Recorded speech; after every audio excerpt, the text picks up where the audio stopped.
Hello students, how are you? Students, today we are going to start chapter 3 in class 10, pair of linear equation in two variable. Student, chapter is very important chapter and scoring chapter. Okay student, because in this chapter कोई calculation part नहीं है और graphical part है. Calculation part है वो भी easy है. यदि आप उसको एक बार समझ लेंगे, उसके कंसेप्ट आप समझ लेंगे, तो स्टूडेंट्स वो चैप्टर आपको प्रॉब्लम क्रिएट नहीं करेगा और 100% आपको एग्जाम में फुल मार्क्स दिलाएगा ये चैप्टर. ओके स्टूडेंट, तो स्टार्ट करें. तो स्टूडेंट पहले हम इसका बेसिक कंसेप्ट क्लियर कर लेते हैं. Pair of linear equation in two variable. देखिए, पेयर का मतलब है कि आपको जोड़े में या टू आपको, देखिए यहां पे पेयर है और पेयर का मतलब होता है कि जोड़ा, राइट. और linear equation in two variable, ये 3 पार्ट हो गए. ओके स्टूडेंट, तो पेयर यानी हो गया जोड़ा, right. Linear equation, student linear का मतलब होता है जो ग्राफिकल पार्ट में स्ट्रेट लाइन शो करती हैं जो इक्वेशंस, उसे कहते हैं हम लीनियर इक्वेशंस. ओके स्टूडेंट, तो those of equation show the straight line in graphical part called linear equation. For example student, x plus y equals to 4. student ये 2 वेरिएबल है, ये हो गया वेरिएबल आपका x, ये वेरिएबल हो गया आपका y. अब आप कहेंगे कि सर वेरिएबल क्या होते हैं? तो वेरिएबल होते हैं स्टूडेंट जो अपनी वैल्यू को चेंज करते हैं, उसे हम कहते हैं वेरिएबल. अब आप कहेंगे कि सर ये वैल्यू को चेंज कैसे करते हैं, तो वो भी मैं आपको बताता हूं कि वैल्यू को चेंज कैसे करेंगे. तो देखो, वैल्यू को इस तरह चेंज करेंगे कि हमने क्या किया कि इसमें से y को ट्रांसपोज किया. क्या किया? y को ट्रांसपोज. तो स्टूडेंट x इक्वल टू हो गया 4 minus y. Correct student? Okay. अब स्टूडेंट यहां पे हमने एक टेबल कंस्ट्रक्ट की. ओके स्टूडेंट, देखिएगा y की वैल्यू मैंने 0 पुट की स्टूडेंट और इसको सॉल्व किया. So x equals to 4 minus 0. So x equals to 4. तो x value equals to 4 means y की वैल्यू 0 पुट करोगे तो x की वैल्यू 4 आएगी. करेक्ट? ओके. अब next time put y equals to 1. Okay student, y equals to 1. So x equals to 4 minus 1. So x equals to 3. अब के बार आ गई student x की वैल्यू 3. जब आपने y की वैल्यू 0 पुट की तो x की वैल्यू आई 4, y की वैल्यू पुट की 1 तो x की वैल्यू आ गई 3. तो x तो एक ही है लेकिन यहां 4 आ रहा है, यहां 3 आ रहा है ना. इसका मतलब ये क्या कर रहा है? अपनी वैल्यू को चेंज कर रहा है, राइट. तो जैसे जैसे y की वैल्यू चेंज होती जाएगी वैसे वैसे x की वैल्यू भी चेंज होती जाएगी. तो इसे कहते हैं स्टूडेंट्स वेरिएबल. ओके. और एक पार्ट होता है वेरिएबल का constant, opposite, right. Constant means जो कभी भी अपनी वैल्यू को चेंज नहीं करता. ओके स्टूडेंट, अब जैसे सपोज कीजिए 5 है. क्या 5 कभी अपनी वैल्यू को चेंज करेगा? कभी नहीं करेगा. 5 हमेशा 5 ही होगा. ओके स्टूडेंट, तो ये कांस्टेंट हो गया, वेरिएबल हो गया. तो वेरिएबल क्लियर हो गया स्टूडेंट. ओके. 2 वेरिएबल, तो वेरिएबल x और y हो गए, इसलिए ये 2 वेरिएबल हो गया. लीनियर आपको बताया गया जो स्ट्रेट लाइन को शो करती है इक्वेशंस ग्राफिकल पार्ट में, वो होती है हमारी लीनियर इक्वेशंस. और पेयर जो जोड़े में होती है वो पेयर हो गई. तो चैप्टर का मतलब आपको समझ में आ गया होगा स्टूडेंट. तो स्टार्ट करते हैं स्टूडेंट. तो स्टूडेंट एक्सरसाइज 3.1 का क्वेश्चन नंबर 1 स्टार्ट करते हैं. ओके स्टूडेंट, तो फर्स्ट क्वेश्चन है Aftab tell his daughter. Students take out your book and notebook and pen. Okay, और मेरे साथ साथ नोट डाउन करिए स्टूडेंट्स. तो Aftab tell his daughter, Aftab अपनी डॉटर से कह रहा है 7 years ago I was 7 times as old as you. 7 years ago, 7 साल पहले, 7 years ago I was 7 times as old as you. मैं तुमसे 7 टाइम्स ओल्ड था. ओके स्टूडेंट, तो students let's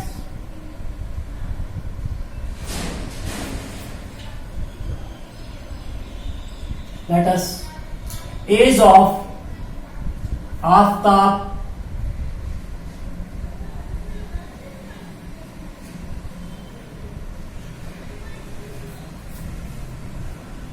be x years, okay, and age of,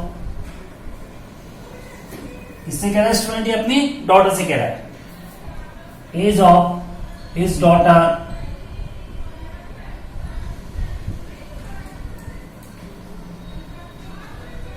B y years. Student ये इनकी present age है, okay student, कौन सी एज है इनकी? प्रेजेंट एज है, ओके। तो आफ्ताब की हमने एक्स लिए और डॉटर की वाई लिए। अब according to question, A T Q according to question, यानी कि जैसा क्वेश्चन में कहेगा हम वैसा ही करेंगे, राइट। वो कह रहा है कि 7 years एगो, ओके, तो 7 years एगो, 7 years एगो, तो स्टूडेंट इन दोनों को पहले आपको 7 years एगो लेके जाना पड़ेगा, यानी कि पीछे लेके जाना पड़ेगा। तो एज ऑफ आफ्ताब होगी इक्वल्स टू x-7, बिल्कुल होगी स्टूडेंट्स, बिकॉज ये यदि इसकी प्रेजेंट एज है तो 7 years एगो, ये 7 years क्या होगा? कम होगा, तो x-7, and age of his daughter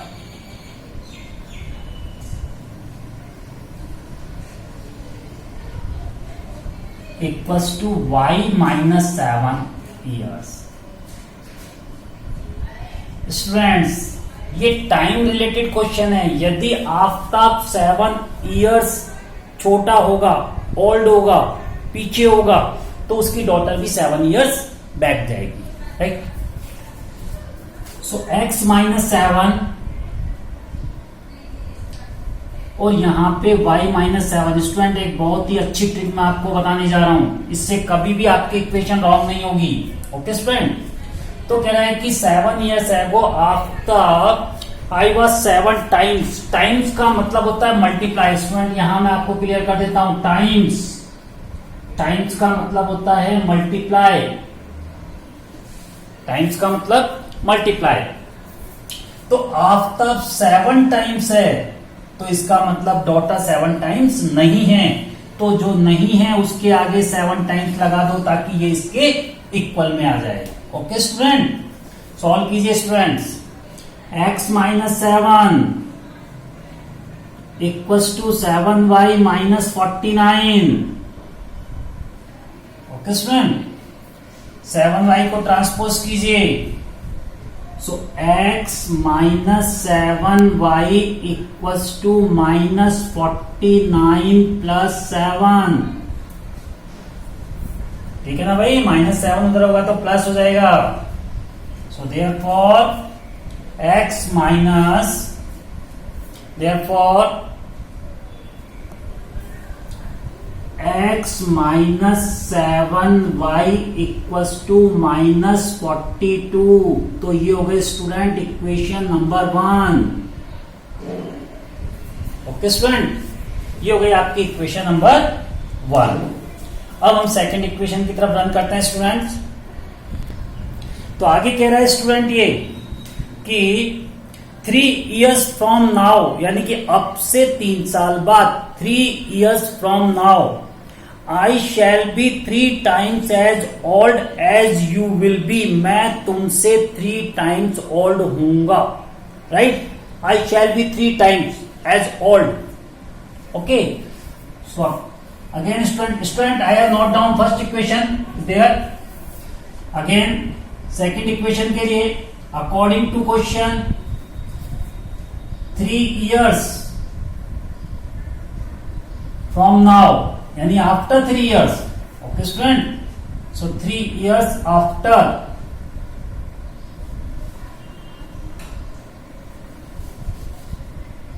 after 3 years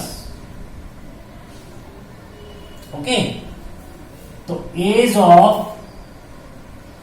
Aftab equals to x+3 years and age of his daughter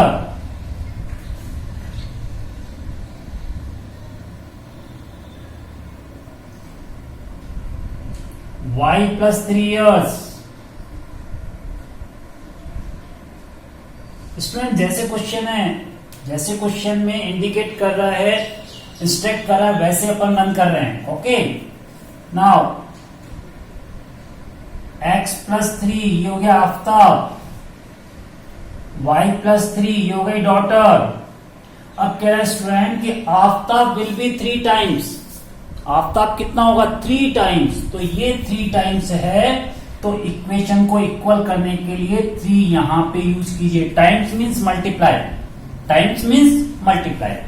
okay, तो डॉटर के आगे हमने 3 से मल्टीप्लाई किया, तो अब आफ्ताब के क्या हो गई, वो इक्वल हो गई। सॉल्व कीजिए, x+3 equals to 3y+9, so x minus 3y equals to 9 minus 3, so x minus 3y equals to 6। तो ये हो गई student equation number 2, equation number 2, और वो थी आपकी इक्वेशन नंबर 1। ओके स्टूडेंट, तो ये हो गया स्टूडेंट इसका एल्जेब्रिकली पार्ट। क्या हो गया स्टूडेंट, इसका एल्जेब्रिकली पार्ट हो गया इसका। क्लियर? ओके स्टूडेंट, तो नेक्स्ट आता है स्टूडेंट हमारे पास graphical method of solution of a pair of a linear equation. Pair of linear equation clear है ही। अब हम स्टूडेंट डिस्कस करेंगे ग्राफिकल मेथड पे। तो ग्राफिकल मेथड में स्टूडेंट्स मैं आपको बता देता हूं कुछ इंपॉर्टेंट पॉइंट्स, यदि आप याद रखेंगे कभी आपका क्वेश्चन रॉन्ग नहीं होगा और एग्जाम में आप फुल मार्क्स गेन करेंगे। ओके स्टूडेंट, तो देखिए स्टूडेंट्स, ग्राफिकल पोर्शन में ये पॉजिटिव एक्स हो गया आपका, ये negative x part, positive y part, negative y part, और ये हो गया स्टूडेंट्स आपका ओरिजिन। क्लियर है? 9th स्टैंडर्ड का स्टूडेंट है। ओके, तो स्टूडेंट देखिए, जो पेयर ऑफ लीनियर इक्वेशन है, तो pair of linear equation 3 types result देती हैं। How many types? 3 types. 3 types आपको रिजल्ट देंगी पेयर ऑफ लीनियर इक्वेशन। ध्यान रखना कौन कौन से देंगी। नंबर 1, हो सकता है may be possible linear equation intersect करें 1 पॉइंट पे। ओके स्टूडेंट, ये फर्स्ट लीनियर इक्वेशन, ये सेकेंड लीनियर इक्वेशन इंटरसेक्ट कर रही हैं 1 पॉइंट पे। ओके स्टूडेंट, पॉइंट को मार्क कर दीजिए P। तो ये होगा student unique solution. Unique solution क्या कहते हैं स्टूडेंट इसको? Unique solution. कब? जब pair of linear equation intersect करती है 1 पॉइंट पे। क्लियर? ओके। सेकेंड, ये आपका फर्स्ट। सेकेंड, में भी पॉसिबल ऐसा भी हो सकता है स्टूडेंट कि इक्वेशन इंटरसेक्ट ना करें, इस टाइप से पैरेलल आ जाएं। क्या आ जाएं? पैरेलल आ सकती है भाई, पैरेलल आ सकती है ना, इस टाइप से भी तो आ सकती हैं। ओके, तो जब ये पैरेलल आएंगी तो क्या इंटरसेक्ट करेंगी? कभी नहीं करेंगी, because parallel lines never be intersect. तो इंटरसेक्ट नहीं करेंगी। इंटरसेक्ट नहीं करेंगी तो क्या सॉल्यूशन आएगा? नहीं आएगा। नहीं आएगा तो क्या कहेंगे स्टूडेंट? उसको नो सॉल्यूशन। ओके स्टूडेंट, तो सेकंड हो गया आपका नो सॉल्यूशन।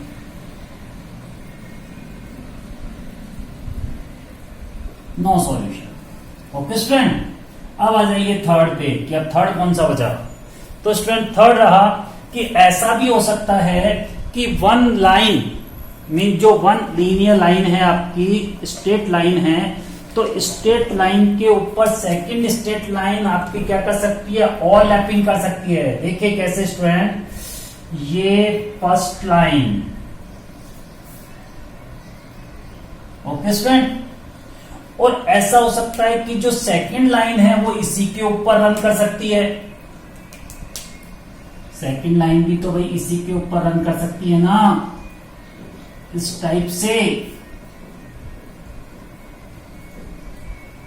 कर सकती है ना, ओवरलैप, क्या कहेंगे स्टूडेंट इसको, ओवरलैप, एक के ऊपर एक, इस टाइप से, जैसे फर्स्ट लाइन और सेकंड लाइन इसके ऊपर ओवरलैपिंग। ओके स्टूडेंट, तो जब ओवरलैप करती हैं तो इसको कहते हैं, जब ओवरलैप करेंगी तो ऑल पॉइंट्स मीट करेंगे, ऑल पॉइंट्स मीट करेंगे तो इसको कहेंगे स्टूडेंट इनफाइनाइट मैनी सॉल्यूशन। क्या कहेंगे student, infinite many solutions, infinite many solution. तो ये 3 हो गया, unique solution, intersect one point, no solution, parallel lines, infinite many solutions, overlapping. Okay student, अच्छा स्टूडेंट मैं आपको ये बता देता हूं कि ये फर्स्ट वाला पार्ट और ये लास्ट वाला पार्ट यानी 1 और 3, इसको कहते हैं हम कंसिस्टेंट। क्या कहते हैं स्टूडेंट, कंसिस्टेंट। ये दोनों 1 और 3 ये हो गया हमारा कंसिस्टेंट। ओके स्टूडेंट, और जो सेकंड वाला पार्ट है ये हमारा, ये सेकंड वाला पार्ट, इस सेकंड वाले पार्ट जो कि पैरेलल लाइन वाला पार्ट है, इसको कहते हैं स्टूडेंट हम इनकंसिस्टेंट। ये वाला पार्ट हमारा इनकंसिस्टेंट।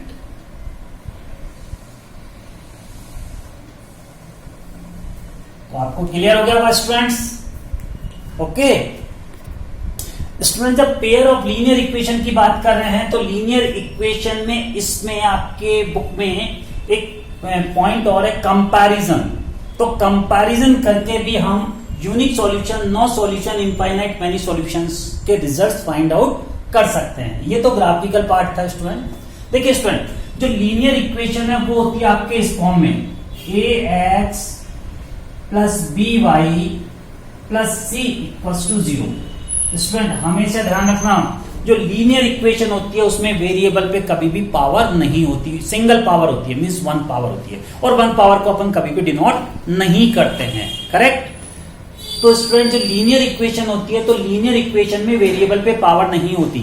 ओके, तो देखिए 1 लीनियर इक्वेशन है आपकी, तो ये हो गई आपकी a1x b1y c1 equals to 0। Okay, और सेकंड लीनियर इक्वेशन को सपोज करते हैं student a2x plus b2y plus c। Correct है स्टूडेंट। ओके, अब स्टूडेंट यदि आप ग्राफ नहीं बना रहे हैं, इक्वेशन से कंपैरिजन करके पता कर रहे हैं इन तीनों सॉल्यूशंस का, तो सबसे पहले मैं आपको बता देता हूं कि यूनिक सॉल्यूशन के लिए आपका रिजल्ट आना चाहिए students a1 upon a2 not equals to b1 upon b2। a1 upon a2 not equals to b1 upon b2 वाला रिजल्ट आएगा तो यूनिक सॉल्यूशन होगा स्टूडेंट। ओके, अब आप कहेंगे सर ये थोड़ा क्लियर नहीं हुआ, मैं और क्लियर कर देता हूं। देखिए सपोज कीजिए आपकी इक्वेशन है 2x plus 3y plus 5 equals to 0।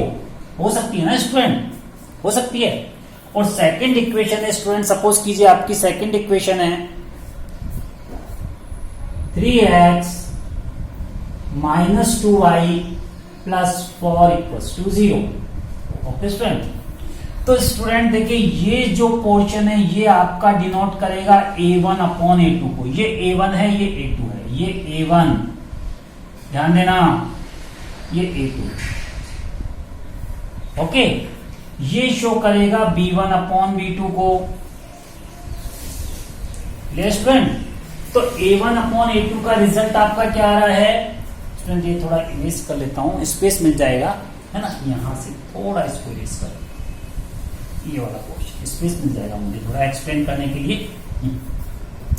तो देखिए A1 upon A2, A1 upon A2 का मतलब आ रहा है 2 अपॉन 3, और B1 अपॉन B2 का आ रहा है स्टूडेंट 3 अपॉन -2, और C1 अपॉन C2 का रिजल्ट आ रहा है स्टूडेंट 5 अपॉन 4।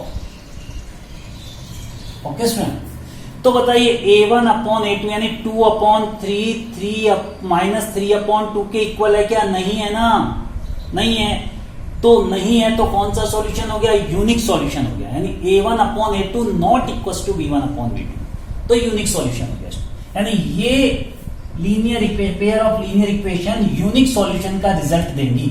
यदि आप इनका ग्राफ प्लॉट करोगे तो ग्राफ में ये लाइंस 1 पॉइंट पे इंटरसेक्ट करेंगी इस टाइप से।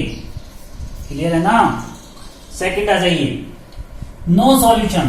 तो नो सॉल्यूशन का स्टूडेंट रिजल्ट आता है, नो सॉल्यूशन का रिजल्ट होता है, यहां ले लेता हूं स्टूडेंट ये, तो नो सॉल्यूशन का रिजल्ट आता है student A1 upon A2 equals to B1 upon B2 but not equals to C1 upon C2। A1 upon A2 इक्वल होना चाहिए B1 अपॉन B2 के, but not equals to C1 upon C2 के। Okay student, तो ये वाला part हो जाएगा आपका नो सॉल्यूशन का। और इनफाइनाइट मेनी सॉल्यूशन का रिजल्ट आता है student A1 upon A2 equals to B1 upon B2